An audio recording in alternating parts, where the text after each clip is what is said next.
The Midnight Falls Carnival burned to the ground on Halloween night, 1987.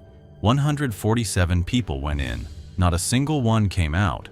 20 years later, 4 friends received an invitation to the ruins. No sender, no explanation, just 6 chilling words. Come and witness the truth. Midnight. They should have ignored it. They should have run. But some places never die, and some nightmares never end. The Midnight Falls Carnival was once the heart of joy, a place where laughter and wonder echoed through the air, where families came together under the dazzling lights and spinning rides. But on the night of October 31st, 1987, that joy turned to terror. It was Halloween, the final night of the season, and the carnival was more alive than ever. Costumed guests filled the grounds. The scent of popcorn and cotton candy swirled in the crisp autumn air, and the Ferris wheel loomed over the festival like a silent guardian. But as the clock struck midnight, an unnatural silence crept over the crowd.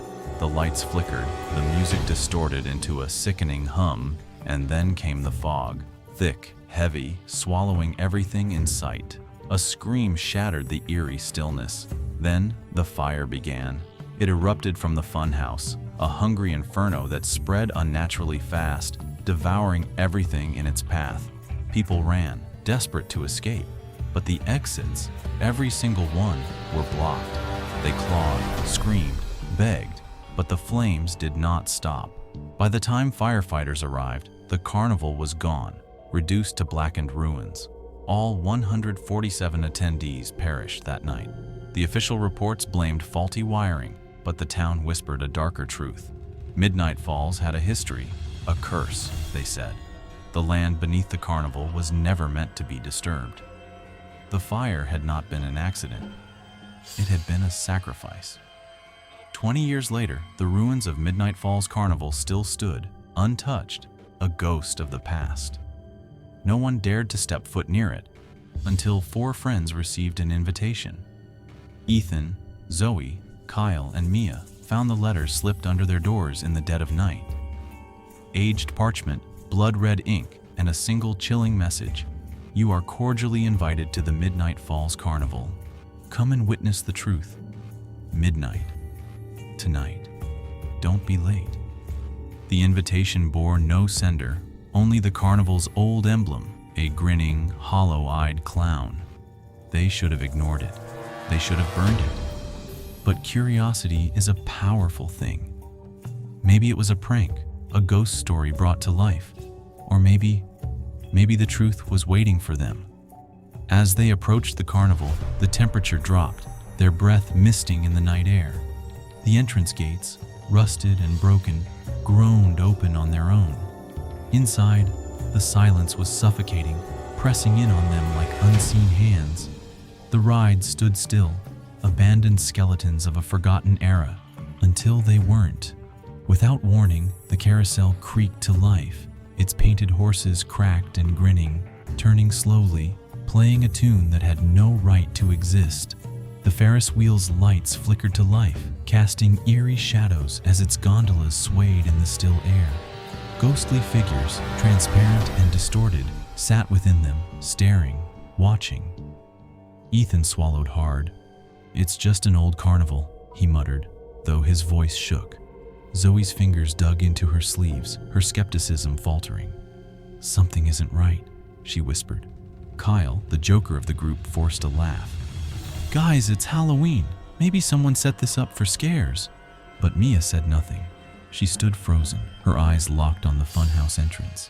Its doorway was a massive clown's mouth, its jagged teeth forming the threshold, and it was grinning at them. A sign above read, "Enter if you dare."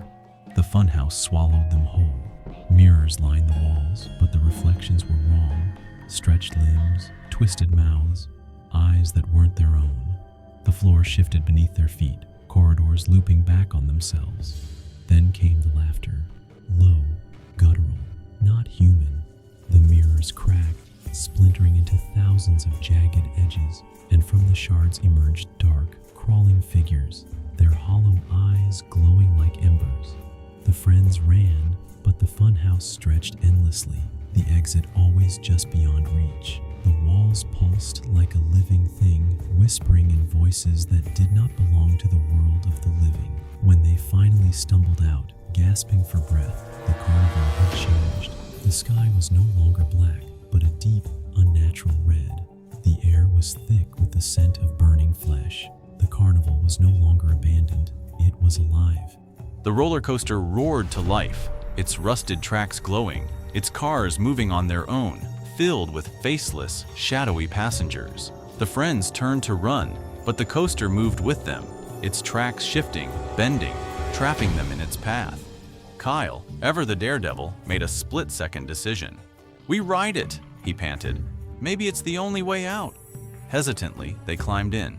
The moment they did, the ride shot forward, twisting and turning in impossible ways, gravity bending, reality warping. Cold, clammy hands reached for them from the darkness, ghostly faces appearing in the wind, screaming. The track suddenly plunged into a tunnel, swallowing them whole, and when they emerged, the carnival was gone. They stood in a maze, its towering hedges pulsing as if alive. The maze was endless, shifting, separating them.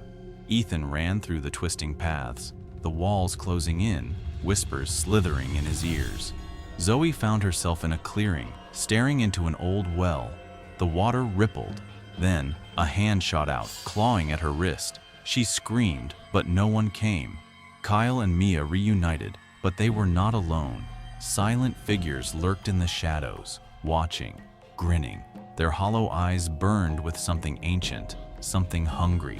The maze stretched into infinity, the exit always just out of reach, until suddenly they were standing before the Ferris wheel. Its gondolas swung wildly, filled with the dead, and the wheel was waiting.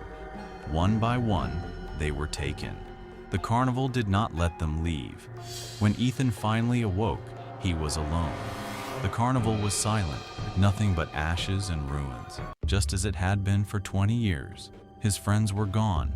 No bodies, no traces, just gone. The only thing left behind was an old, tattered journal.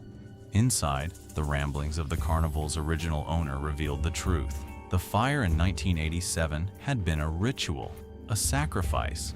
The carnival had never been a place of joy. It had been a feeding ground, built to lure the unsuspecting, to awaken something that should never have been disturbed.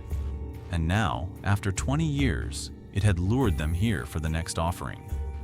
Ethan staggered to his feet, but he was not alone. His friends stood before him. Their smiles were wide, their eyes were empty, and they were waiting. The shadows coiled around him, pulling him back into the carnival's embrace. There was no escape. The carnival was alive, and it was always hungry.